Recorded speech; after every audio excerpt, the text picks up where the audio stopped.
Good evening, good morning, and good afternoon, everyone from wherever you have joined us. I know that there are people from all over the world who have joined us today. My name is Kisle Kumar. I live and work in South Korea, and I'm pleased to welcome all of you on behalf of Indian Overseas Congress South Korea. We have gathered for a fireside chat with a great personality, Dr. Sam Pitroda. It's about his book, Redesign the World, a global call to action. So Mr. Sam Pitroda doesn't need any introduction. As per the convention, and for those who haven't heard about him, I will give his brief introduction. Mr. Sam Pitroda is an internationally respected telecom inventor, entrepreneur, development thinker, and policymaker who has spent 50 years in information and communications technology, related global and national development. Not. Dr. Sam Pitroda has served as advisor to India's two prime ministers, Mr. Rajiv Gandhi in late 80s and as advisor of Dr. Manmohan Singh, under whose prime ministership SEPA was signed between India and Korea, the Comprehensive Economic Partnership Agreement. And Dr. Pitroda was his advisor on public information, infrastructure, and innovation with the rank of a cabinet minister. Credited with having laid the foundation for India's telecommunications and technology revolution of the 1980s, Mr. Pitroda has been a leading campaigner to help bridge the global digital divide. During his tenure as advisor to Prime Minister Rajiv Gandhi, Mr. Pitroda led 6 technology missions related to telecommunications, water, literacy, immunization, dairy production, and oilseeds. He was also the founder and first chairman of India's Telecom Commission.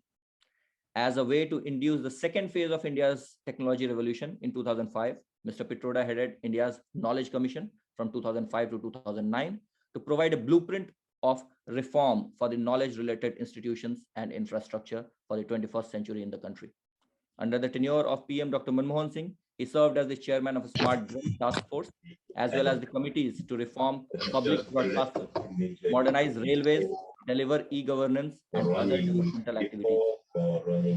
He is also a founding commissioner for the United Nations Broadband Commission for Digital Development. He is chairman of 5 non-profit organizations, and he is a serial entrepreneur who have started several companies in the US. He holds around 20 honorary PhDs and close to 100 worldwide patents, and has published 5 books, several papers, and has lectured widely over the world. Out of his 50 years of rich experience in ICT and policymaking, he has brought his new book titled Redesign the World, a Global Call to Action, which is the subject of discussion today. Our host today is Hanyang University. It is a private research university with 2 campuses. Erica Education Research Industry Cluster, which is our host today, is the campus famous for its innovation cluster, sometimes compared to Stanford. In the recent QS, it holds a very high rank. Hanyang University has consistently been ranked the #1 engineering college in the nation and has been named among world's top most innovative universities by Reuters and 5th among Korean universities. The university welcomes more than 7,400 foreign students. One can Google and find it more on Wikipedia. Now, I would like to introduce Professor Gauranga Das, who is the moderator for today's program, and I will be handing over the screen to him after his introduction. So, Professor Gauranga Das is a full-time tenured professor at Faculty of Economics and Business in Hanyang University. He is a development economist by profession, and his alma mater list is very significant. He has done his master's from Jadavpur University, MPhil from JNU, Jawaharlal Nehru University, PhD from Monash University, and his postdoc from Florida. He has worked at International Monetary Fund, UN University at Finland, National Institute of Public and Finance Policies, University of Antwerp, Belgium, Monash University, Melbourne University, University of Florida, and others. And he has published books and papers on the issues of intersections of economic growth, globalization, and development. Now, I would like to invite Dr. Sam Pitroda as well as Professor Gauranga Das. And sir, the screen is over to you now, Professor Gauranga Das.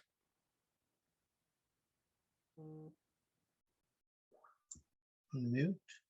So can you hear me? Okay. Yes. Good day to everyone from whichever part of the world you have joined. Good afternoon to the panelists and late good evening to Dr. Pitroda. And it's my pleasure to be a moderator.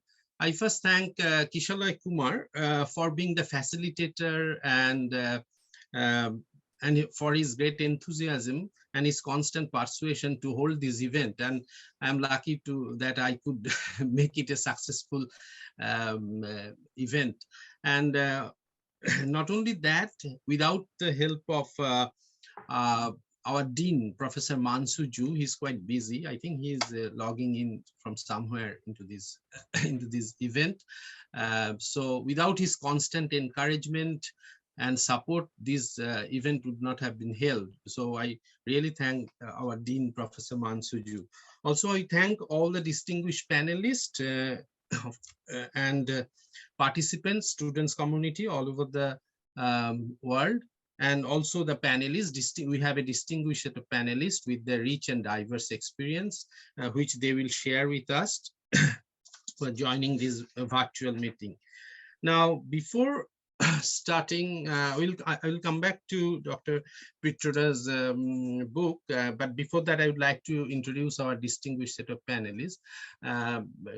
Kishala has already introduced Dr. Pitroda. I'll come back in a different way, but he has a lot of webinars already been held in London School of Economics, University of British Columbia, in Europe, all over the places. You can also hear TED Talks, so one can always Google.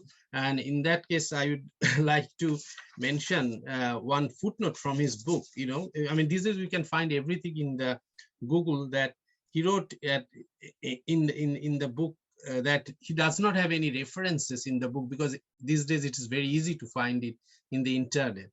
So we can find a lot of things about Dr. Pitroda in the internet. Now, about our panelists who will provide our thoughtful comments and who will participate in the discussion after Dr. Pitroda takes the floor, is first I introduced in terms of seniority, of course, Professor Kim Do-hoon, or Do-hoon Kim.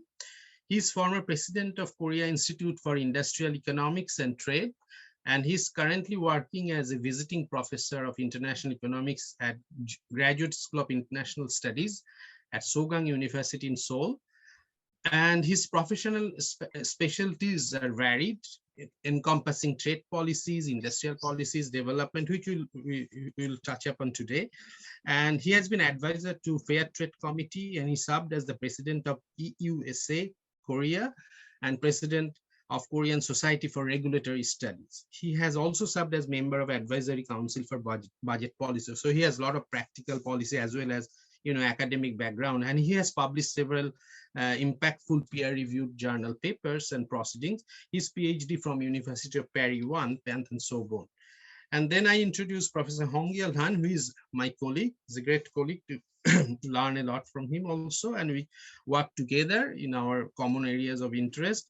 He's working as Professor of Economics at Hanyang, and his research area covered more than decades of research on trade, industrial policy. He worked as a chair of the Korea Consensus Institute, KCI, and a senior fellow of the Center for International Economic Studies, and a member of the advisory committee of the Ministry of Trade, Industry, and Energy until 2018-19. And he was former research fellow of a big think tank here, one of the most reputed ones is Korean Institute for International Economic Policy, KIEP. He also served as the National Economic Advisory Committee of under President Moon Jae-in during 2019 till this year, 2021. And he's also an advisor of National Research Foundation. And he has published a lot of peer-reviewed journals and proceedings, and also paper with me. Next, I introduce Dr. Bonghoon Kim. He's the CEO of Maxtin Global Company Limited, and he's also the director of Global Innovation Cluster at Hanyang University's Erika campus, which is one of the, emerging as one of the really big, Erika stands for, actually, those who don't know about it, Education Research Industry Cluster at ANSAN, which is built up along the idea of the Stanford cluster of innovation thing. So he's contributing a lot in there. He did his PhD from University of Florida, Gainesville, where I worked. And I didn't know him that time, but he's kind of becoming my alumni. He used to work at POSCO Research Institute in the New Delhi office. And will be enriched by his experience, because he has experience in working in South Korea, of course, because he's a South Korean national, but also, experience in working in India, and he visits India quite often, as does he visit United States quite often. So we will be enriched by his experience from India as well as South Korea. Okay. Okay, so this is the introduction about our distinguished panelists. And now, okay, we will start the book discussion. Now, as Kishala has mentioned about Dr. Pitroda and his spheres of works and diverse and really big, vast canopy of works and rich experience, I won't repeat that because anybody can Google about him, as I said, and find out about him. And I would like to mention again one footnote in the introduction of the book, that he mentioned in the first chapter that there is no reference in the book because the internet is more efficient and effective. So in this book, we will see that hyperconnectivity, one common theme, and among other things which is running here, is the idea of hyperconnectivity. So as a background, before starting the book discussion, those who haven't got a hand on the book, this is the book. And there are several blurbs written by big, stalwarts in this area and big people. I picked up deliberately two very pertinent and relevant blurbs from the back of the book, which will set the stage for today's discussion, contextualizing today's event. So first one is by Nobel laureate Roald Hoffmann, a Nobel laureate in chemistry in 1981, I guess. So he mentioned about that, yes, the world really needs the new design, for so much has changed since the time when Sam Pitroda and I first came to America. So hyperconnectivity is very important. And in our hyperconnected world of technology and social change, the man responsible for India's move to connectivity give us a sage and exciting design strategy. And those who are aware of India's growth experience under Monmohanomics, and after Rajiv Gandhi economic reform in 1990s, and the stellar growth performance in India till 2014, and right now we're dropping down a bit because of several reasons, whatever the stalled growth. I mean, we cannot really miss Sam Pitroda's experience, because he was the chief architect of this ICT-led software development and all these technology companies like Infosys, Tata Consultancy Services, Wipro, and all these things. It's a big success story. So we are eager to hear about him. And also another quote by Kiran Majumdar-Shah, who is executive chairperson of Biocon. She mentioned not about just hyperconnectivity aspect of the book, but also the COVID-19, the solution to that, and how to deal with, the inclusive development and growth. Okay, and we are in a state of disquiet, world of disquiet, disharmony and disease. We had several crises hitting us from 2008. We had a triple crisis: food, fuel, and climate crisis, and then the global financial crisis. 2011, we had the European debt crisis, and now 2020, the COVID crisis. So this is a very right opportune moment to discuss about the utter necessity of redesigning the world. So I would like to invite Dr. Sam Pitroda to give us his grand vision and what are the embryonic ideas underlying this book, and we are eager to hear you. The floor is yours, Dr. Pitroda. Thank you very much, Dr. Gaurang Das. Appreciate your introduction, appreciate your summary and note to set the stage. Before I begin, I want to thank Kisle Kumar for organizing this event. I want to thank you, Dr. Das, and the panelists, Dr. Han, Dr. Kim Hoon, Dr. Kim Bonghoon, and others for taking time from their busy schedule to come join. I also want to thank all the students and participants for taking interest in the book and be with me to have this conversation.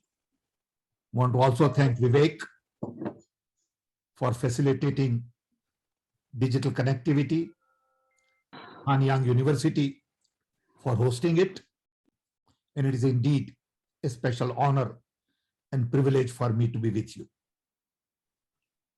I was in Korea 2 years ago along with Rahul Gandhi, and we spent a week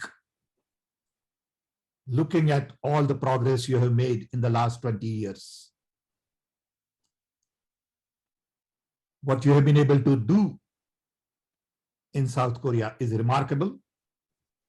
My compliments to all of you. We went and visited various factories, saw Samsung display, went to Hyundai plant, saw the shipyard, met a lot of think tank people, government people, politicians, member of the parliament, and we were indeed delighted with what we saw, not only in terms of economic development, but also in terms of human development. I wrote this book while I was in self-quarantine at home because of COVID-19. My last flight was in March of 2020, and I didn't go out for quite some time. So I decided to review my own life. You know, I'm 80 years old. I was born in 1942. I've been in the US for 57 years. And I realized that the world was last designed just about the time I was born. That design after World War II or during World War II was led by the US, which gave birth to UN, World Bank, NATO, WTO, WHO. And that design was based on democracy, human rights, capitalism, consumption, and military. Then world was bipolar. You had Soviet Union and you had United States. Both followed exactly opposite to each other's strategies, except in military. This design did pretty well for quite some time. It helped maintain peace. It lifted millions out of poverty. It brought free market economy to many countries. It enhanced democracy, improved longevity, reduced infant mortality. But at the same time, this design has created environmental blunder. Global warming is an example of what we have done to our planet because of this design and because of 70 years of uncontrolled focus on consumption without really paying attention to the environmental challenges.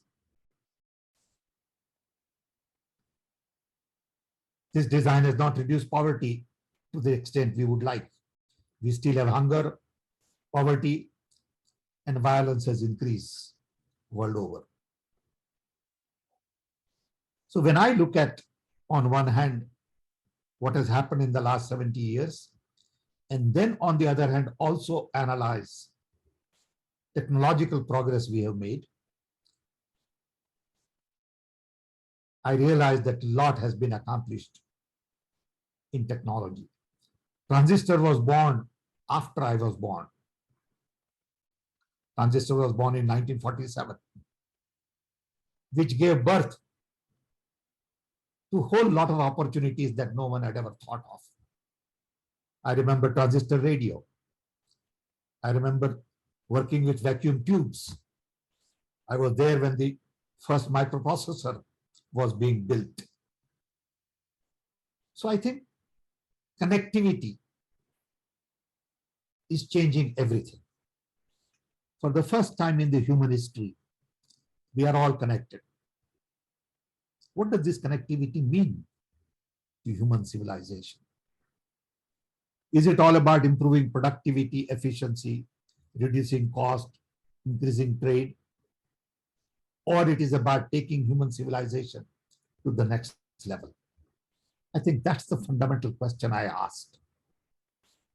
To me, connectivity is about democratization of information, decentralization of decision making, demonetization of services. It's about context. It is about content. It is about curation. So connectivity to me is the core of the new design, because connectivity is changing education, health, business, finance, government. Nothing that I know of today is not going to be affected by connectivity. Connectivity also implies technologies related to cloud computing, AI, robotics, IoT. All of that is part of the connectivity. So then I realized that lots of things happened after this design. World got decolonized. China could rise to a level no one had thought of. Soviet Union fell apart. Technology became pervasive. Inequality increased. 9/11 changed American idea of security. And finally, COVID-19 put the entire world to halt. What COVID-19 tells me is that we are all interconnected, interrelated, interwoven, interdependent. Anything that happens anywhere would have implications on the rest of the world. Borders have no meaning in hyper-connected world. We don't understand the rights of the digital citizen yet. You could belong to one country, work in third country, get paid in fourth country, and live in fifth country. What does all of this mean going forward? We haven't quite understood this yet. So these big events, including COVID, tells me it is time to at least propose a new design. Not that you are going to change the world, but you can begin new conversations. So when I look at the real challenges in the world, I come to conclusion that there are two designs today. One is an American design, led by America as the superpower. And second is the Chinese design, with Belt and Road Initiative. Both of these designs are based on command and control. What we need is a third design of the world, which is based more on collaboration, cooperation, co-creation, which essentially changes our focus from democracy, human rights, capitalism, consumption, and military to inclusion. Because at the end of the day, only two things matter: planet and people. Planet is in trouble because of global warming. We need to really get back to normal, where temperature rise is controlled below 2 degrees. We still don't have consensus on it. We have a lot of conversation for last 25 years, but we have not made any progress in climate control. Through world over, we tend to distinguish and separate people based on religion, color, caste, economic differences. And it is time to think about building an inclusive world where we treat people with dignity, respect, irrespective of where they come from, what they believe in, what they look like. We also need to focus on going away from human rights to really human needs. Today we live in an era of surplus. We can produce anything. The question is, what is that we want to produce? So we need to really focus on providing basic human needs. We need new idea of capitalism, where there is little more equality, bottom-up development, decentralization, circular economy, unorganized sector to be given importance. Small can be scaled by networking. These are all the ideas we have around. We haven't packaged it. Then we need to get away from mindless consumption to conservation and sustainability. And finally, I hope that as human civilization, we have come to a point where we can sort our differences across the table and not go on building the kind of military infrastructure we have been building in the past. Today, we spend $2 trillion a year on defense. We need only 1/10 of that, 200 billion, to eliminate hunger. But we don't do that. During COVID crisis,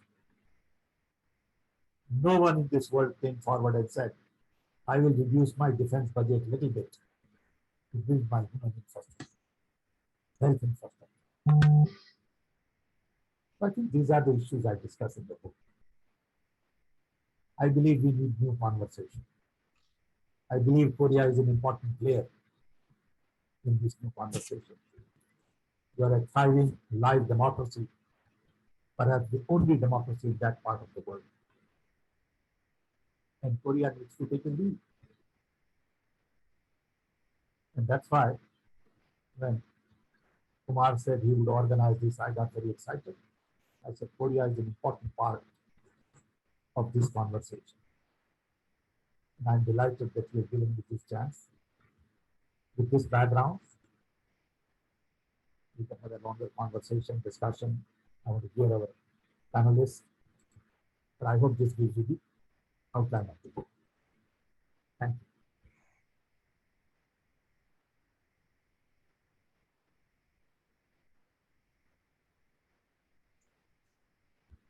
Thank you, Dr. Pitroda, for nice summary of your book. We'd like to hear more from you during the course of conversation. Now, before I ask the panelists to give their comments and question, I forgot to do some bit of logistics, like giving the before giving the floor to the panelists.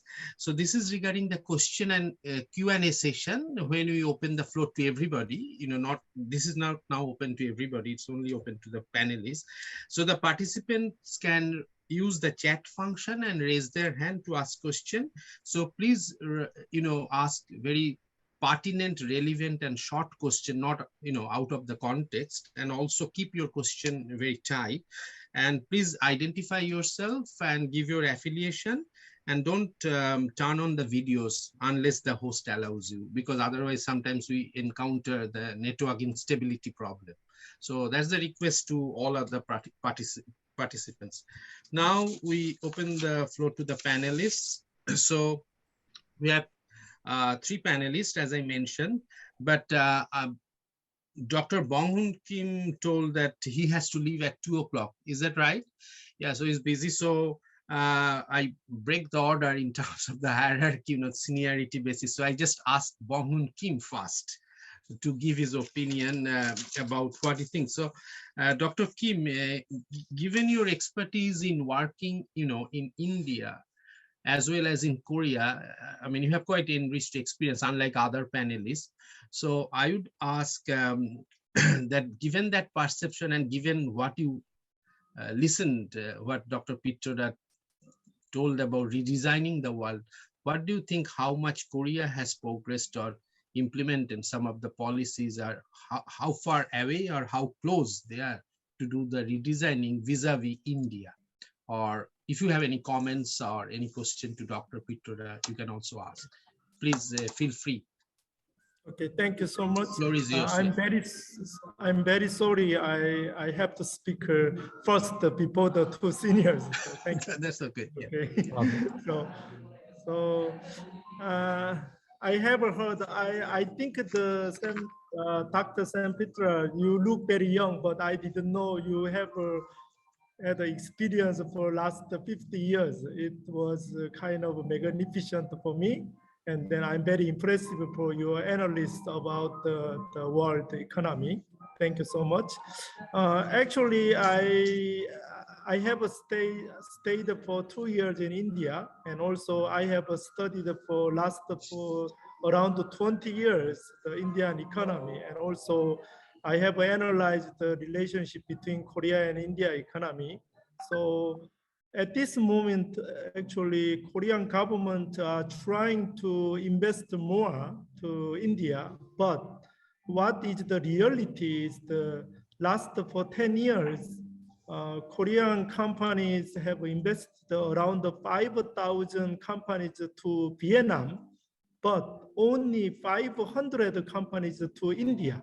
So that means even if Korean government have encouraged a lot, but we have still lack of the investor to India.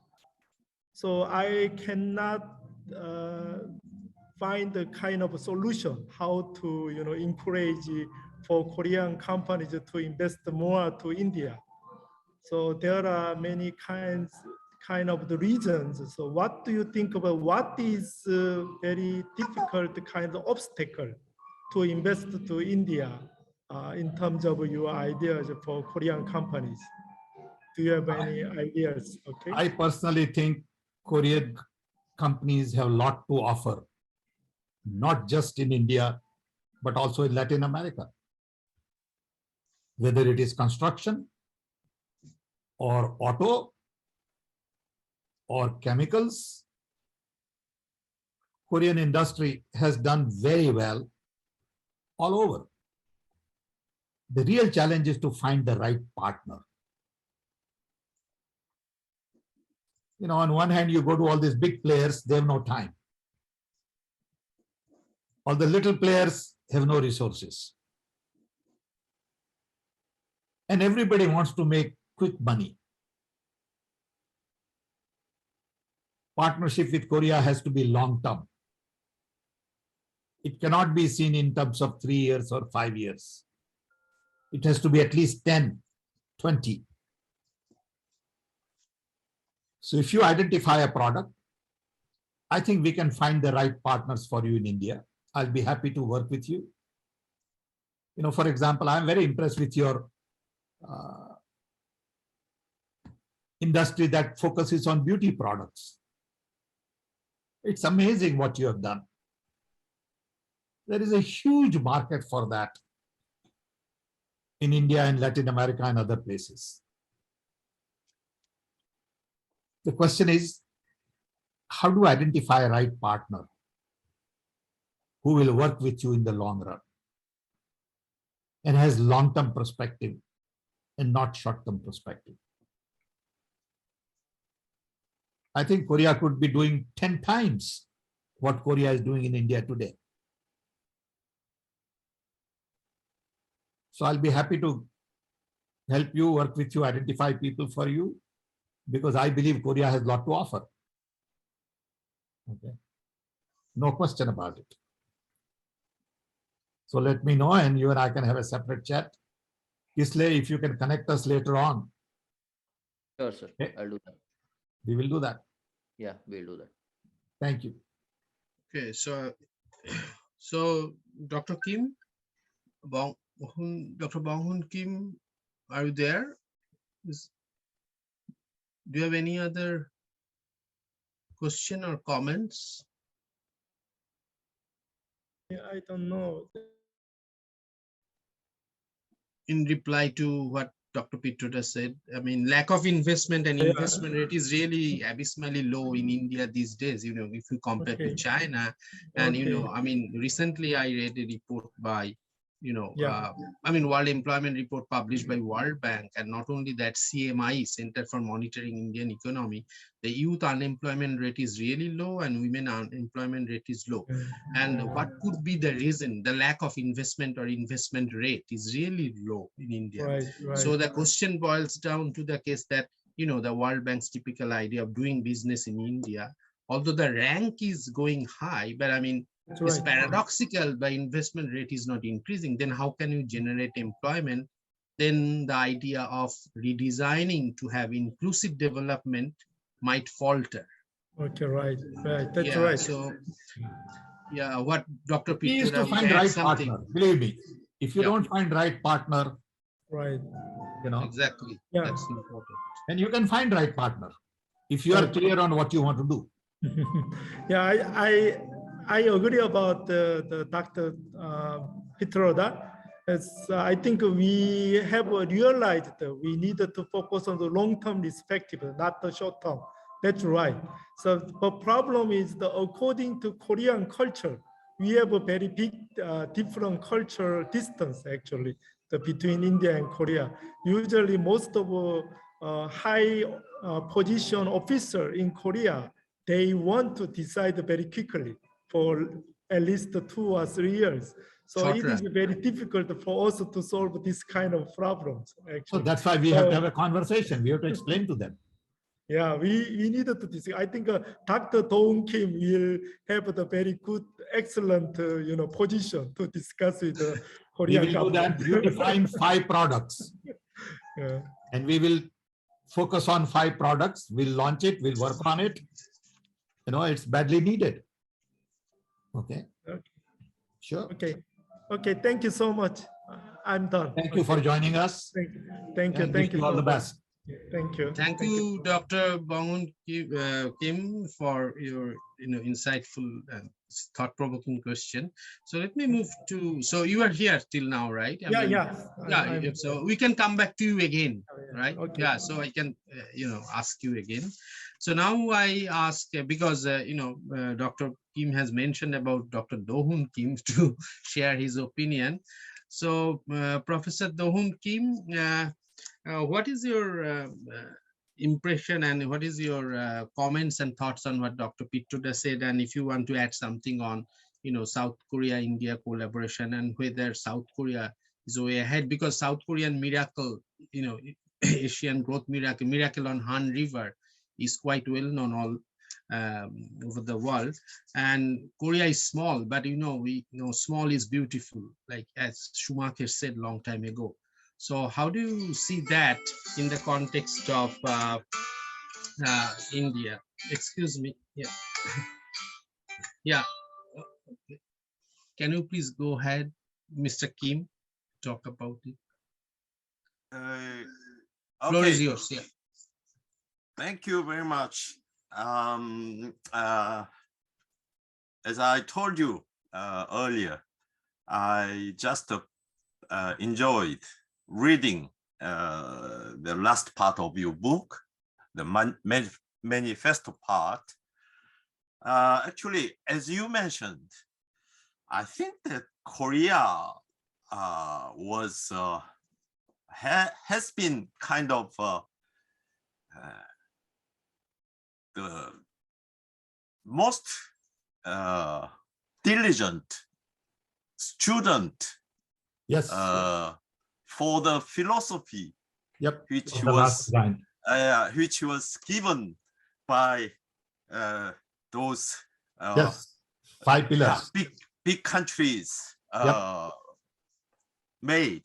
Actually, what you criticized as a American vision, actually Korea followed exactly that vision in order to achieve this proud economic development, industrial development. Yeah. Right.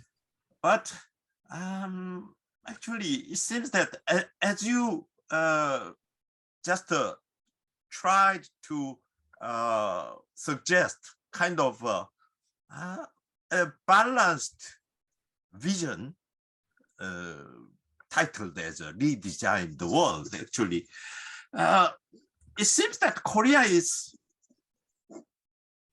exactly faced with to this dilemma between American vision and Chinese vision. Everybody agrees in these days in Korea, even though we are proud of having achieved this kind of splendid economic development, it seems that we are really kind of faced with that problem, just following the traditional American vision, emphasizing economic growth and consumption oriented, developing consumption oriented industries, etc. Still, we are emphasizing that element, technology aspect. However, it seems that we are too deeply connected with Chinese economy. Korea does not like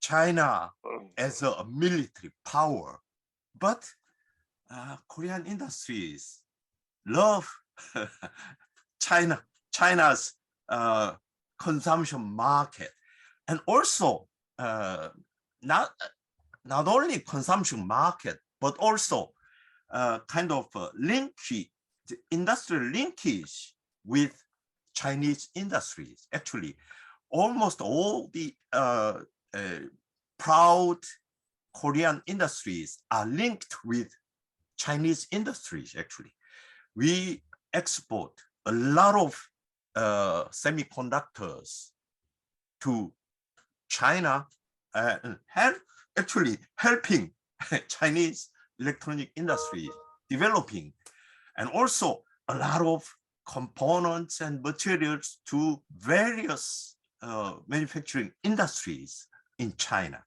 So we have this kind of huge dilemma, kind of in order to participate in the, as you said, hyper-connected world market, we need to be aligned with American vision. But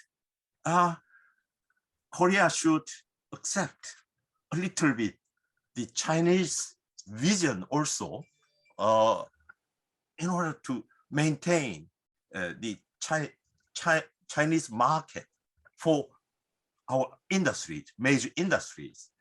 In that sense, I think that at least we need to rethink our economic philosophy based upon what you suggested, actually, looking for kind of balanced vision between two extreme visions, actually. So I really enjoyed, and I really agree with your idea in that sense. Actually, it seems that Korea nowadays needs to rethink our way of developing our industries and developing our economy, etc. And also, I totally agree with you when you suggested so-called 5 pillars to kind of put forward so-called this new design for the world economy, for the Korean economy also, because it seems that during the past period of our economic development, it seems that we tended to neglect those aspects, inclusion, human needs, conservation and sustainability, etc., etc. So I think that the Koreans and Korean economy and Korean politicians and also Korean industry should take into account these aspects more seriously these days. So in that sense, I totally agree with your idea. Having said that, I have kind of a little bit of hesitation between your idea and new trend of world economy and world politics. The first one, maybe I have a kind of certain reservation when we just try to polarize two big countries, US and China. Actually, is US vision really against collaboration and peace and prosperity? That's my basic question about this. If that is not the case, we can maybe admit that US perception of China might be like this. Just maybe they want to restrain China's power in technology and the industries, because China is just against really hyper-connected world, just building up their own kind of how can I say, their own way of making business. Exactly, the One Belt and One Road initiative can be explained in this way. That's my first concern, actually. Maybe just sanctioning Huawei. Actually, the US proposed that Huawei just used this telecommunication technology in order to help the Chinese political party. That was the pretext of what US proposed. Actually, I don't know whether you agree with this position. The second one, actually, these days, it seems that the companies started to just integrate your ideas already under the theme of so-called ESG these days. It seems that the capitalists in the US, major capitalists, just threatened the world companies. If you don't follow this principle, ESG principle, we will withdraw our investment from your companies. That kind of movement, if we find that that kind of movement is serious enough, then we can make kind of alliance with these investors, capitalists, and with companies which integrated this idea. That's my second question. And maybe the final question might be quite disturbing, maybe more disturbing, because actually creativity, in order to promote creativity, which is the essential part of economic development and industrial development. I think that if we emphasize too much on these aspects, the 5 pillars and 10 global action points, which were proposed by you, Sam Pitroda, I just felt that might kill a little bit the creativity of some technology or industries. Not true. That's Not true at all. Yeah, Okay. yeah. Because you tend to see creativity in the present environment. You need to be very creative if you are going to be focusing on sustainability. Right. We need more creativity to solve the sustainability problem. You need more creativity to solve the problem of conservation. Okay, you need to be more creative to solve new problems. We know how to solve old problems. Okay, we know how to solve consumption problem. We know how to pollute planet. We know that. But we are not creative in cleaning the planet. So when we talk about cleaning the planet, those who are polluting the planet will say, oh, don't do it. You'll kill the industry. We still want coal. We still want this. And we are very creative today. No. You got to go to a new paradigm. When you go to a new paradigm, you will find new creativity. Okay. So when you say, I want to build an inclusive world, you got to think differently. When you say, I want sustainability, you got to think differently. So you will need more creativity in the new design. Old design says, give me status quo. I don't want to change. I am saying, no, you got to change. In the change, there will be some disturbance. You got to accept that.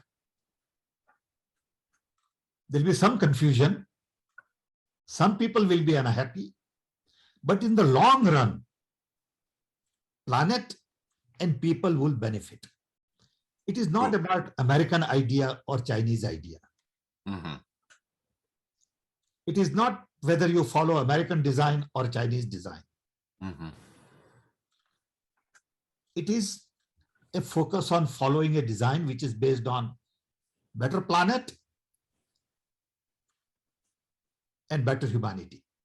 You got to take humanity to the next level. Today's focus on business is only to optimize profits. Anyone who makes more money is hero. But in the process, he pollutes environment. He doesn't treat his people well. He creates violence. That has to stop. Right. So you cannot have a model which is designed only to optimize profits. That is the message I have. I'm not saying profit is bad. I'm not saying capitalism is bad because I'm a product of capitalism. Right. But inequality is bad. Okay. Got it. I cannot make more money at the cost of my employees. I cannot pay them minimum wage and increase my profit. Okay. I got to be sensible to lift them with me. So if I'm going to make $1 billion, it is okay to spend 300 million on employees. Okay, because then everybody benefits. I think it's a different way of thinking. Today's thinking is only to optimize profit, only to become rich at any cost. Billionaires get rewarded, and you create inequality. When CEO salary is 100 times more than the lowest guy's salary, there is inequality. In America, CEOs get paid $100 million. But there is a limit to it. Okay. So it's more of a philosophical issue and what you believe in. If you don't believe in inequality, there isn't much I can talk about. If you believe that some people are born to be smarter because of their color of skin or their, whatever, then there is nothing to talk. The fundamental belief is we are all equal. We all need respect and dignity. We need to lift people from the bottom of the economic pyramid. Poverty doesn't help anybody. Okay. It is better to have fewer billionaires, but a lot more people lifted from poverty. As opposed to saying we got 1,000 more billionaires, but everybody else remained in poverty. It's a different way of looking at it.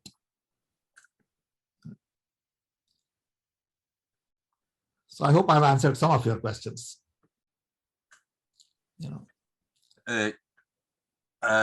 If you allow me, please, Professor Das.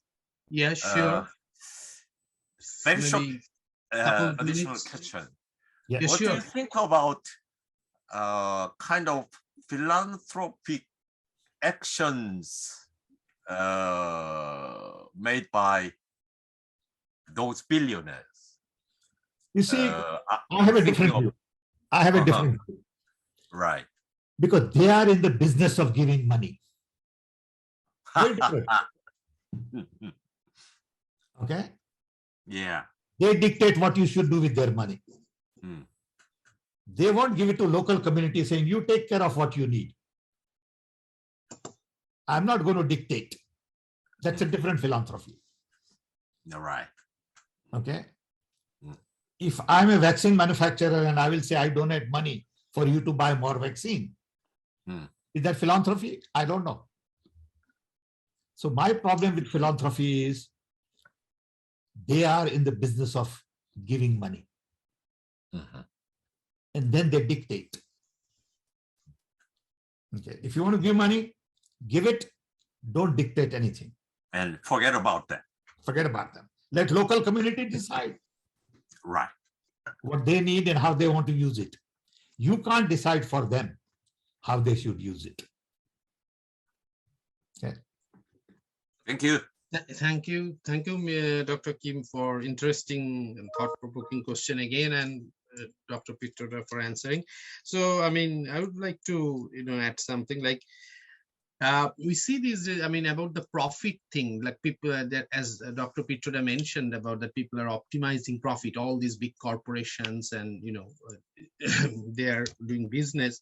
And we see actually, the share of wage in GDP is really falling these days. And, wage share is falling does not bode well for the society. Do not bode well for the society. And therefore, when profit is going up, and we are having, basically the labor versus capital kind of, affect the fight.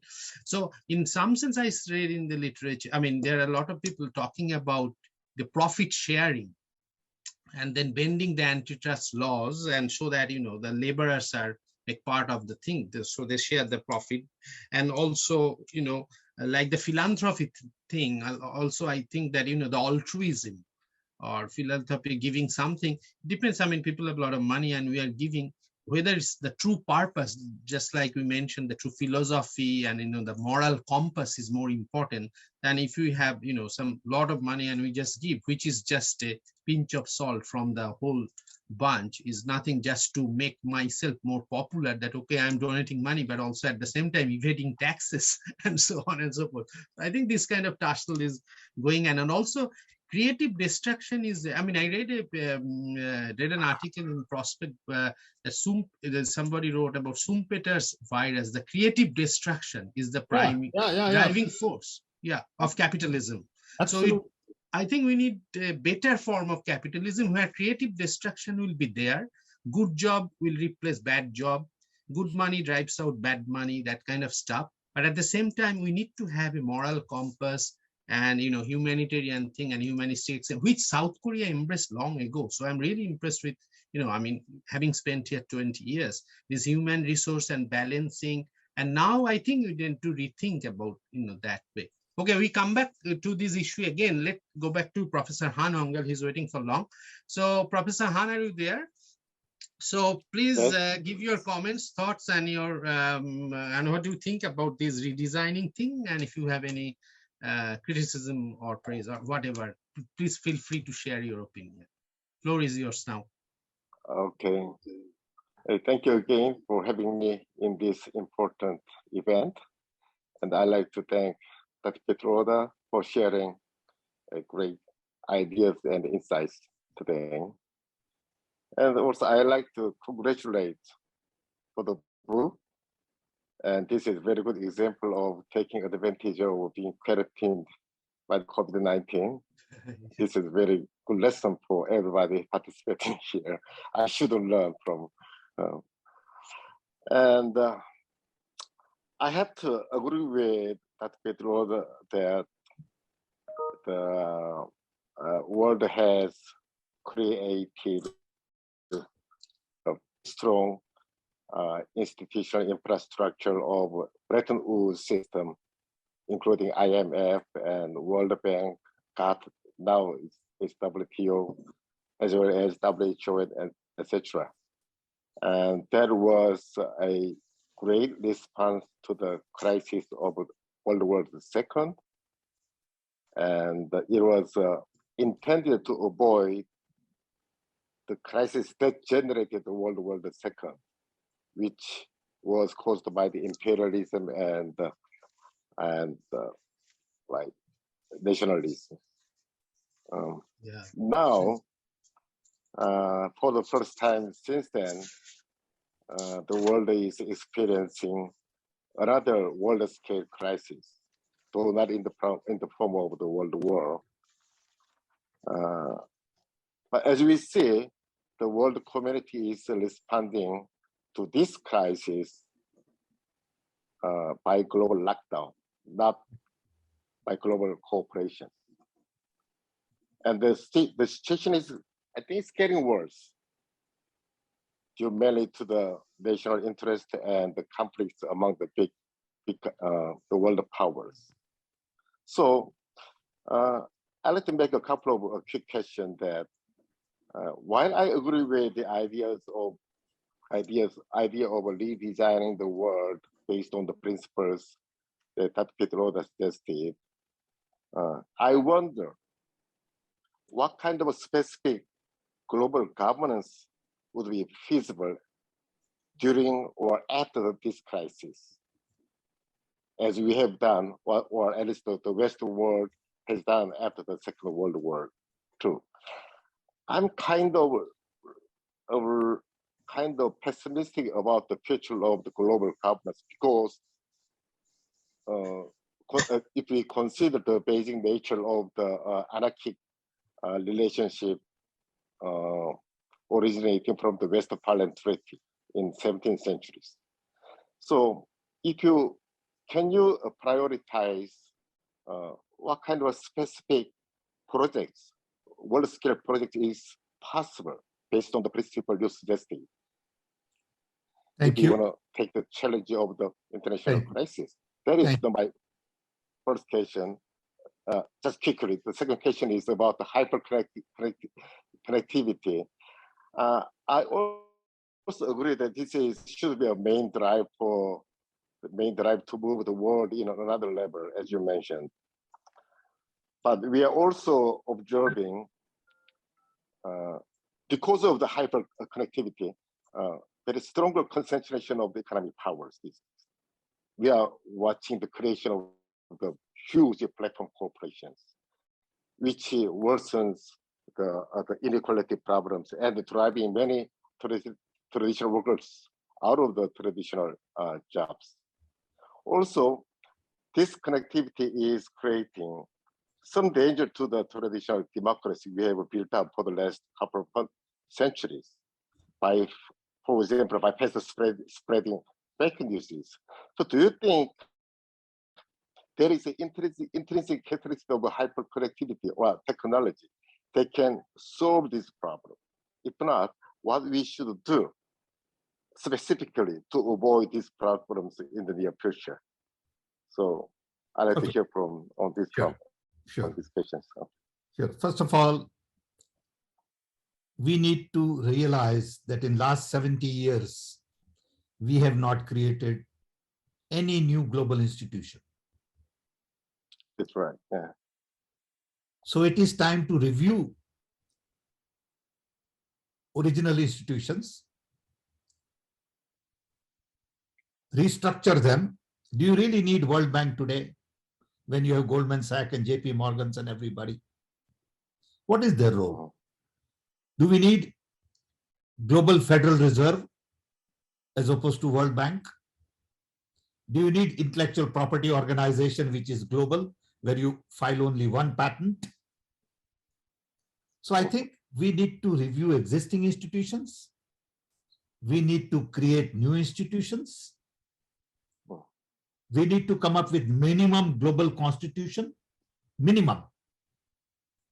We need global constitution that we respect life, we respect environment. Okay, we got to come up with some understanding as global citizens. Okay. So it is time to really restructure everything from bottom up and not take it as it is given and continue. So restructure UN. Let's have a debate for 2 years. Let's have debate for a year on World Bank, IMF, new institutions. Okay. That's one. Two, I think hyperconnectivity ultimately will democratize everything. It is designed to empower you. This is not just a telephone. It is an instrument to empower me. And today, democracy is being hijacked by a few people with authoritarian mindset because they are afraid that democracy is going to empower every human being. They are afraid that they will lose their control. I think it's a temporary phenomenon. People are going to be empowered.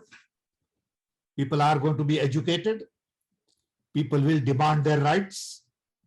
And this is going to teach people their rights and responsibilities. Okay. So I think connectivity is going to further democratize everything. And a lot of... But in the meantime... Yes. Yes, go ahead. But in the meantime, we are experiencing some negative aspects of hyperconnectivity. It is a knee-jerk reaction. Spreading democracy, it is a knee-jerk reaction. I agree, but it's temporary. I think it's temporary. Okay.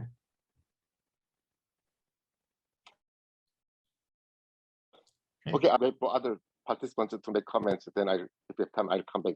Okay, maybe it's time to open up for a broader conversation, Dr. Das. You are muted. You are muted. Yeah, sorry.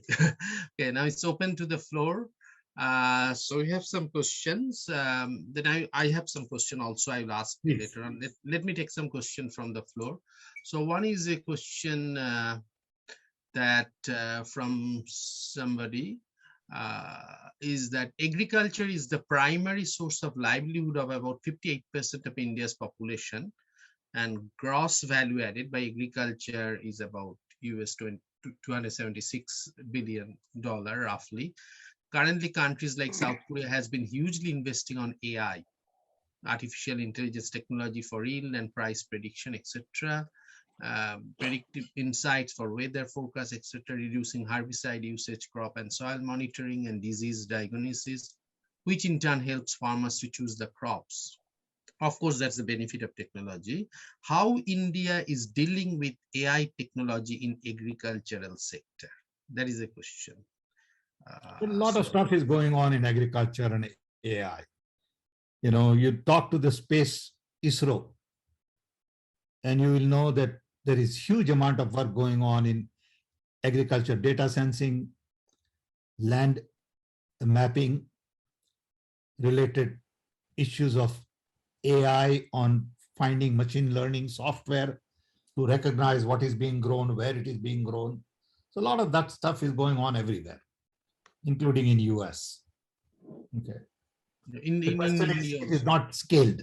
It is still in the laboratories. Okay, in India. Yeah. Yes, yes, very much so. Yeah.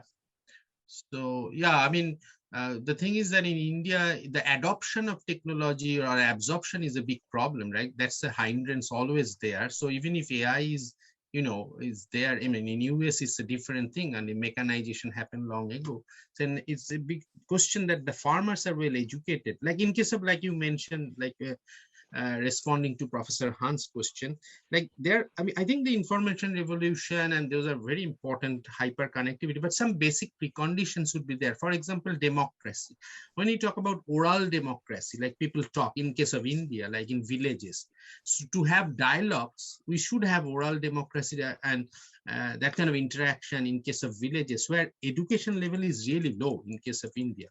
I mean, we think as opposed to, because we are having the webinar in South Korea, the, human capital, human education is really high, 100%, literacy.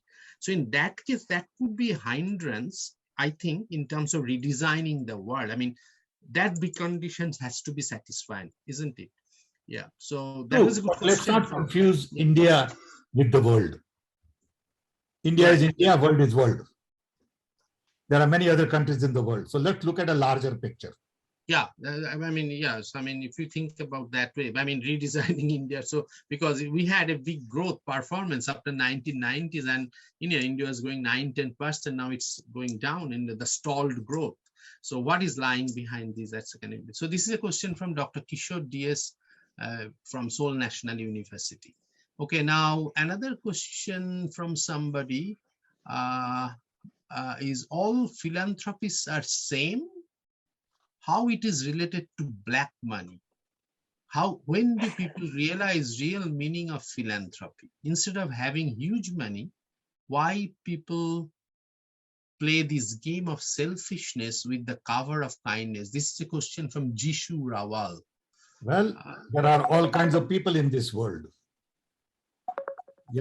Some people like to play with their money. Some people like to donate their money. Can you hold on just for a second? Can I call you? I'm on a video call. So it all depends. Different people do different things. Why do people collect black money? I don't know, but there are people who do that. I can't justify myself. Okay. So there are different people doing different things in the world, some good, some bad. Okay. Yeah, okay, so any other, okay, so there is no other question, right? So let us collect. So I have a question, right, related to this hyper globalization, hyper connectivity, and then the hyper nationalism kind of thing. This is very much prevalent these days here, right? So making a balance of this is very difficult. For example, you were talking about the inequality. So, most of the technology these days are labor linking technology. So we link, the labor in different parts of the world. It's a networking technology. networking technology. So that also breeds some kind of, reaction, like we saw in Trump's administration, like the xenophobic idea, the Nizak xenophobia. So that is creating kind of sense of animosity and difference and bad feeling, which is not good for redesigning the world. So how do you think about, balancing all these? We know that technology is important. Precondition of technology is building human capital, education, but also balancing this thing. I mean, as Professor Han was telling, and probably other panelists, that how to balance and make a really good combination. That's a kind of implementation problem, isn't it? I think first thing is we all will have to recognize that there are two important things: planet and people. Yeah. So whatever I do, if it is good for my country, but it's not good for my planet, I can't do that. So it's a kind of matching the welfare. My loyalty has to be first to my planet, not my country. Okay? Because planet is most important for all of us. We need planet. Planet doesn't need us. Yeah. So every time there is a decision to be made, I have to ask question: is it good for planet or it is not good for planet? If it is good for planet, I support it. If it is bad for planet, I can't be party to it. If that is anti-national, too bad. Okay, that's first. Second, is it good for people or not good for people? Doesn't matter which people. Could be blacks in Africa, could be, white somewhere else, could be brown, doesn't matter. If someone comes with a plan to attack a country and hurt innocent people, I cannot be party to it because it is not good for people. So I have to decide, what do I believe in? Do I believe in narrow interest of my country, my community, my people, my business, my profit? Or I believe in larger interests of humanity? Of course, my survival is important. Of course, my family is important, but to a degree. Okay. I have to be loyal to my planet and humanity at large. If I'm not a modern citizen. So it's a kind of idea of global consensus and world citizen. I can't see where it is very good for India and very bad for South Korea. I cannot be party to that. Okay? Because they are also human beings. When I just hear what you just talked to us, actually, that kind of attitude, it is not easy to. Of course, it is not easy. Yeah. Actually, so. But I believe all of us are capable. Right. Of course. I have great faith in humanity. Do you think that we should maybe invite some religions to give us that kind of philosophy to people? No, I think the problem with religion is it divides people. Humanity does not divide people. It doesn't, yeah. Planet does not divide people. Okay. But religious are welcome. Okay. But they are not going to give me a formula. Of course. Yeah. Okay. True. Yeah. Okay. Yeah. So, but I believe there are people like you and me who think big, who are global. Actually, the religions seem to be good at making people realize the importance of planet, importance of No, there are people. lots of good things in religion, Yeah, yeah. but it depends. Depends. It depends. You know, if you become Depends, of fanatic course, about your it religion depends. and Yeah. don't respect other Yeah. religion, you got a problem. Mm. You got to It has to respect be free everybody. mind. Yeah, That's why I'm saying humanity comes first. that's I right. don't want to know what your religion is.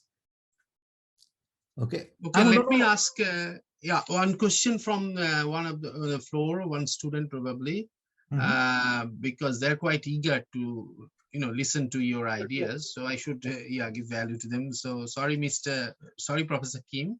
So I have to ask this question. This is a question that, as can be seen today, the Indian policymakers shift towards the US. Do you think it will be profitable for business in India? Or is it more beneficial if we have better relations and ties with China and get more investment and business from China, since we cannot change neighbor? Or the third option is we neither join the US nor China lobby, rather we make another front with fast growing countries like Japan, Korea, Germany, etc. We have done this earlier when the world was divided into bipolar world. Mr. Nehru started a non-aligned movement then. So what is your idea about that? So it's a See, question by Atesh Sam. Yeah. Yeah. I believe you need to be open to everybody. Okay. There is no need to align with one or two. You got to be aligned with humanity. You got to be aligned with what is good for the planet. That's where I come back to. Okay. It is not about blindly following one or the other. Okay. Why should you stop investment from China? No reason. Yeah. Why should you not encourage investment from Korea? No reason. And it's not about investment only. See, world is not about business only. That's my main point. Life is not about only money making. Life is about family, friends, happiness, joy, travel. You make money to do all these things. You don't do all these things because you make money. There's a big difference. Okay. Money is an instrument. When that instrument becomes the purpose in life, we lose the idea of life. Yeah. The moment we do this camping, it becomes more divisive. That's basically your idea. So you should be having free mind, free thinking, like Tagore Absolutely. said, where Open the mind. world is, mind is free. Open mind, but true commitment to planet True commitment here. and people. If the jungles in Brazil, Amazon jungles, get damaged, it is my concern also. Okay, I'm not Brazilian, doesn't matter. Okay. So I think that attitude about pandas being hurt in China is my concern also. You can't tell me, hey, you have nothing to do with it, it's Chinese panda. No, Right. it is human heritage. Okay. So I come from a different viewpoint, saying I belong to the world. World is my concern. Borders don't mean anything to me. Okay. Okay. Also believe people matter to me. They are all my people. No matter what they look like, no matter where they live, no matter what religion they have, no matter what they believe in. Okay. If a little kid on the road is being hurt, I will lift him and not ask him, what is your religion? Where are you from? Because that's human being. Okay. And that's what I want to focus on. And immediately we go into business and trade and money and investments. Not necessary right now. Okay. Okay. I have one question. So Is there any other question from the chat box? There Yes. is nothing. I think And Dr. we Han are has almost something. coming to the, okay, there is one question. So Aditya, let me ask Mr. Pitroda if you are not too tired to talk. No, I'm not tired. Don't worry. Okay, so there is one question from Divya. How does studying literature helps in regard to redesign the world, or is it only related to technology, No. economic, It's related to investment, life. democracy? Or... Design the world has to do with life. It has nothing to do with technology. I think literature has a lot role to play. Literature is great. Literature, art, culture, music, of course. Yeah. Food. Exactly. Yeah. Yeah. It's a kind Yes, of absolutely. salad bowl kind of thing. Everything Absolutely. mixed. And I have a question, that's coming back to the COVID point, that, these days, because hyperconnectivity technology good, and it's not a panacea, it cannot solve all the problem. You have to make a good concoction of everything. Now, there is a lot of learning poverty. Like I read a recent report that learning poverty happened due to COVID, because many of the places are not connected well, especially in case of India. So Sure. learning poverty is about 10%. So I read the statistics that about 70% in low or middle income countries are suffering, 10-year-old kids. So that will be equivalent to, entire generation of school children, $17 trillion in lifetime earnings. So how to solve that problem? Because redesigning, I also don't believe in a lot of these statistics and all, because learning doesn't happen just in school. Learning That's a happens good at point. home. Learning Yeah, happens that's from parents. Learning happens from neighbors. Okay. So just because schools are off, that doesn't mean you have stopped learning for 2 years. That's a good insight. Yeah, I appreciate that. Yeah, that's Okay? right. So don't tell me that you have stopped learning for 2 years. You have learned a lot of things. Exactly. You learned some important things by being at home that you would have never learned in school. It all depends on what environment we provide to our children. Yeah, because there's some cases the online access is problem in case of But online is not the only way to learn. Yeah, there is other way. I mean, that's the important thing actually. If you are living somewhere, you go in your backyard and see what trees you have. Right. Yeah. Right. Okay. Exactly. You ask your mother, what spices are you using? Exactly. The mindset. What is the property of turmeric? What does right, salt exactly. mean? Where does salt come from?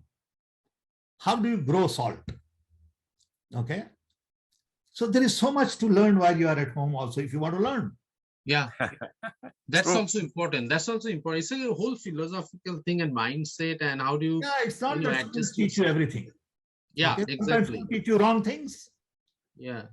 And don't assume that people who are not school-going people, they are illiterate. Don't assume that. Okay. Okay, that's very good insight. I have another couple of questions. Can I ask you? So one is from, I just do, do the two of the questions and then you answer. One is by Ajay Kumar. As we see shrinking marriage and childbirth ratio inside, I think this is for the panelists because they know more about South Korea probably. As we see shrinking marriage and childbirth ratio in South Korea, this is also seen in India. What do you think about and how you can overcome this issue? And the second one is... It's a global problem. It's a global problem. China also have a lot of this male-female labor Europe, issue and huge problem. Italy, same thing. Yeah. Even the East, Europe and everywhere. There is another question by assistant professor in Dongguk University, Aditya. How do we see hyperconnectivity in the long run when two major superpowers are at verge of Cold War? How do we see the implications of hyperconnectivity towards human development? And the last one is from Vivek Dimole. If the basic idea of redesign the world is humanity, then why so much budget of countries going on force? How can it overcome for future generations for literacy and hospitality? I think that's a good question. And then sustainable development and humanitarian activities are discussed by everyone. They're also hot topic for researchers, but reality is totally different. That's a question by Jishu from Inha University. Okay, these two questions, you please address, Okay, first of all, two superpowers, so-called, can have their differences. It has nothing to do with hyperconnectivity. You can go on using hyperconnectivity the way you want to use while they are having their conflicts. It's okay. I don't like their conflicts. Okay. But that doesn't stop me to do things that need to be done on hyperconnectivity. 2, the question was more about, what is the second one? The second one is about basic idea of redesign the world is humanity. Then why so much budget of countries going on No, force? it is not humanity only. It is environment. It is planet. It is peace. It is prosperity. It is economic development, but a different model of economic development. Bottom up and not top down. Small and not big to scale. Network. Okay. Localization and globalization together, not blindly globalization. So there are all kinds of issues that come into play. But again, at the end of the day, at the center of it is planet and people. Okay. Everything we do, we must ask those 2 fundamental questions. Is it good for planet? Is it good for people? Doesn't matter which people. Okay.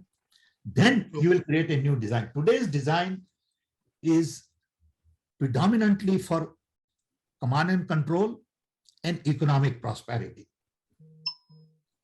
It does not guarantee happiness. Families have been destroyed. Drug use has increased. Violence has increased because it pays very little attention to humanity.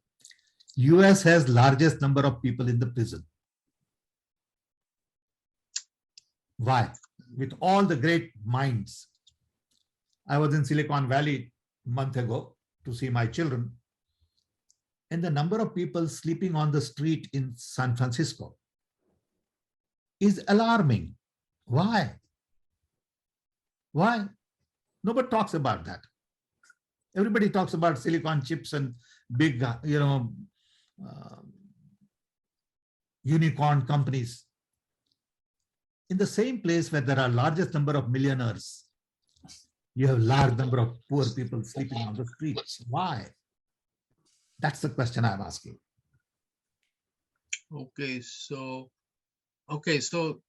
thank you for this clarification. There is another question. Dr. Han has something. Yeah, Professor Han. Yeah, you Professor Han. Please go ahead, Professor Han. Go ahead. Yeah, please. You are muted. Yeah. Because I lost my AirPod. Okay. Okay, thanks.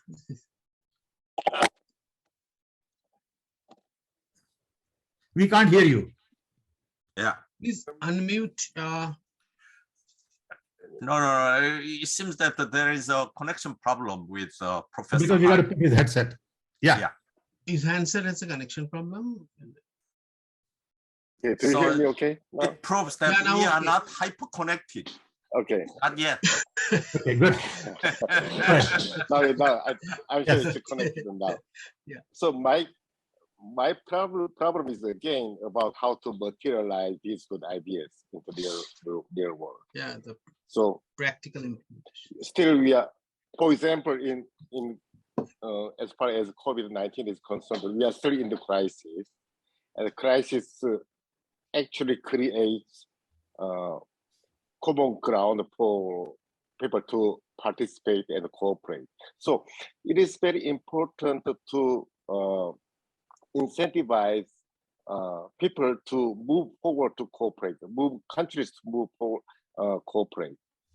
But if you look at the case anthrax terrorism in the United States a few years back, that was regarded as terrorism, and the United States stopped the intellectual property rights on the anthrax, the remedy for anthrax.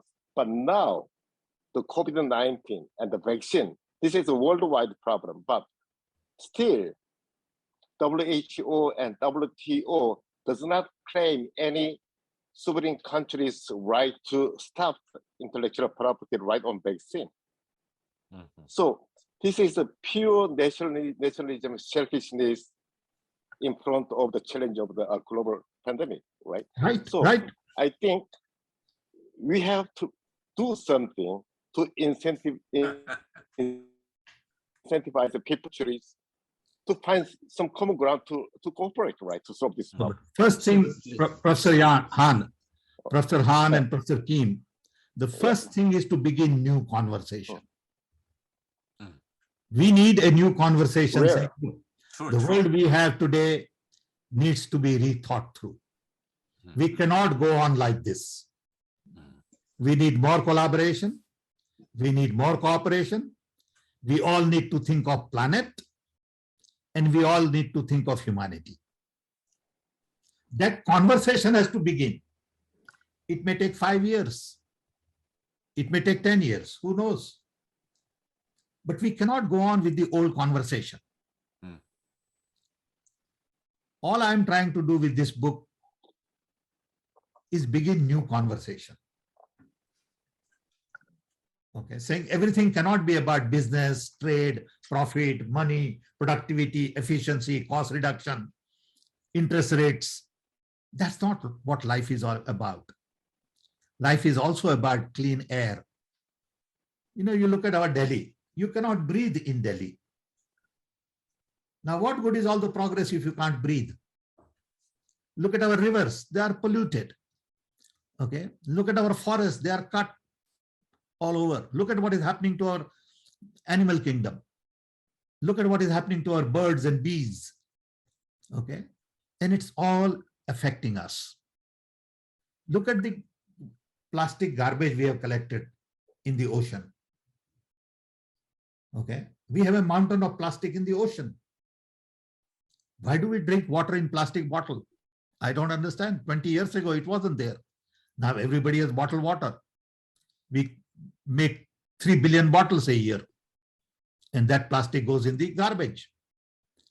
Okay, is that the way to drink water? But somebody has created a multi-billion-dollar water business. Okay, and everybody is convinced that you cannot drink water anywhere except plastic bottle. You know, our grandparents drank water without plastic bottle. They survived. They did well. You know, so I think we need to examine every one of these. There was some lot of good wisdom in our ancestors. We have lost that wisdom. You know, what our grandmothers and grandparents did. We have lost that. And we need to bring some of that back. Okay. That community feeling. We have lost that community feeling. Happiness comes from all of that. Happiness does not come from buying expensive goods. Okay. And that's the point I'm making. Okay. Thank you I can't for agree more. yeah. So we have to have a new conversation. You know, we need more conversation on this so we begin to understand what we need. It seems So that the basically the politicians emphasis- and the company leaders do not open their mind when they are in this type of conversation.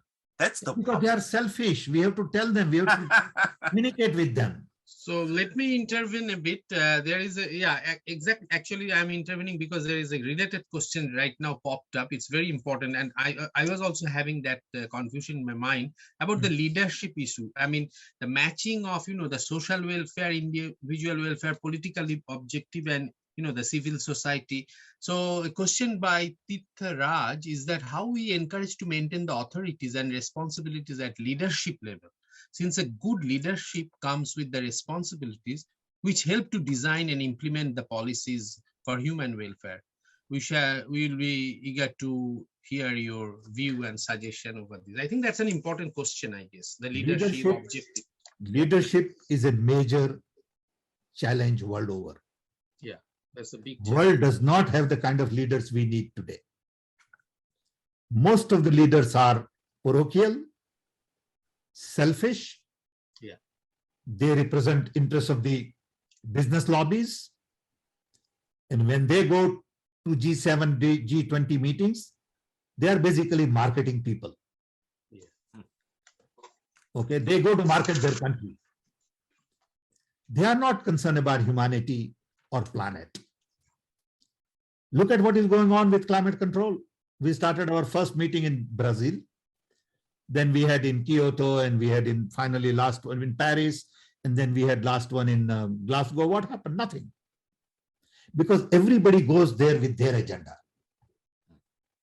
Nobody says this is global agenda. I cannot separate the air. Okay. So can we have a global agenda? In the process, my country will have to give something, which is okay, because it is good for the planet. It is good for the humanity. You don't have those leaders. Most of the leaders need money to win elections. Most of the leaders are only interested in winning elections, not in public service. Unfortunate. You don't have the kind of leaders we had in Gandhi, Mandela, Martin Luther King. You don't have that anymore. Okay, you need those kinds of leaders who look at what is good for planet, what is good for humanity. Okay, and I need to be worrying about what is happening in Korea as well. Of course, I need to. I'm a human being. You know? How could I not be interested in what is happening in Korea? Okay, at the end of the day, our genetic makeup is same. Okay, and it has to be my concern. I can't be parochial that I'm just an Indian. Then in India, I'm just a, from this locality. Then I'm just from this village. Then I'm just from this city. How selfish you can get? Okay, so, okay, thank you, Dr. Pitroda. And okay, I think we should wrap up now. So it was a very stimulating I hope this was conversation. useful. It was useful for me. Thank you for your participation. Thank you for your conversations in Korea. Yeah, And very stimulating conversation. Yeah. We will be. And also I thank the panelists for asking very important questions, which opens door of discussion, a lot of things. And if I have to summarize, basically the emphasis is on hyper connectivity, global consensus, and with keeping an eye on the global planet. It's a livable planet for everybody. We should not be selfish and everything. So, and I think it's very important to balance everything for global welfare as well as the national welfare, so that we are not parochial. Our mind is free. Exactly. So it's a very important lesson. And at the same time, I would like to end this thing with thanking everybody, but also ask, a lot of this discussion also reflects what Gandhi said long ago, like non-violence cooperation. Yeah, absolutely. Exactly. I grew up as a child in Gandhian school. Yeah, I mean, we also. My parents were from Gujarat. I was born in British Raj. So growing up, Gandhi was the only hero. Oh, yeah, absolutely. I mean, Gandhi has a big role to play. I went to a school which was all Gandhian. Okay. I went to a boarding school at the age of 9, and it was all Gandhian thinking. So of course I'm influenced by Gandhi only. Yeah. Yeah. So so we see, I mean, we need, old or gold, and that values are very important to imbibe and, cherish that thing. So it's very interesting, and I wish you always go back to the golden past and learn from there. I mean, even if we don't have modern leaders to follow, we should go look at your grandparents. Yeah. And you will know they were more human. They were more conscious of environment. They loved everybody. Okay, they had no enemies. Okay. And you don't have to go too far. Yeah. Just look at your grandparents and they know it. We forgot all that. Okay. So they all sacrificed. We are here because they sacrificed. Professor Han wants to say something, add something. Yeah. So yeah, I like to suggest that Dr. Pitroda is still young enough to create a world platform for conversation so that everybody can participate. Okay. Thank you. Well, I do a lot of these things, you I know. think he can do that with his passion. And here, thank you. Samsung can propose a center of redesigning here in South Korea. Yeah, we can do that. We can do that. We can. That's You know, right. I would love to come back and do things there. You know, I loved it. Mhm. In fact, you'll be surprised. Last weekend, this weekend, I went to Korean grocery store Oh, in Chicago. Okay, we have a Wow. Korean grocery store in Naperville. I bought some Wow. kimchi. I bought some, you know, Korean food. And Kimchi. over the weekend, last weekend, okay. I had Korean food at home. Okay. I mean, it's my food also. Congratulations. Yeah, absolutely. Yeah, yeah. That's how I feel, you know. See, and if enough of us will feel like this, world will change. You know. Okay, thank you, everybody. It was a very good, fruitful conversation, and also we gained a lot, I hope. And all the participants, from everywhere in the world, and from India, US, and in Korea. And we should continue this conversation because we really need to, you know, redesign the world. I mean, redesign not only the world and our mindset as well. That's the first Let me tell you, condition to Korea have. can play an important role. Yeah, Korea is the only real democracy in that part of the world. yeah. I mean, also, you know, we talk about humanistic I'm telling excellence. you, and I'm telling you very openly. Many people Yeah. may not like it. Thank you. Thank you Thank for you. your appreciation. Yeah. But with lots of caveats. That's right. Yeah. Okay. Thank you, Dr. Kim, Dr. Han, and Dr. Pitroda, and thank you, Kishalai, once again for Thank you, actually. you know being so persuasive to organize this Yeah. thing. And also, I also thank, I don't know, Professor Mansuju is here, our dean. Is a great effort, and Thank all you. this, and we just circulated across all this university. So you do it again. Thank you, Dr. Pitroda. Have a good night. Thank you. Take Bye-bye. care. Very Thank good you. afternoon. Bye. Yeah, Thank you. namaste. Namaste. Namaste. Namaste. Yeah. Be in touch. Have a good day. Be in touch. Yeah, we'll be in touch. Yeah, Thank sure. you. You can I will- drop I will- me email I will- anytime and we can talk. Yeah. Professor Hanyang Han, thank you very much for coming, and it was really a great Thank you, pleasure. guys. Thank you. Thank everyone. you. Yeah. Bye.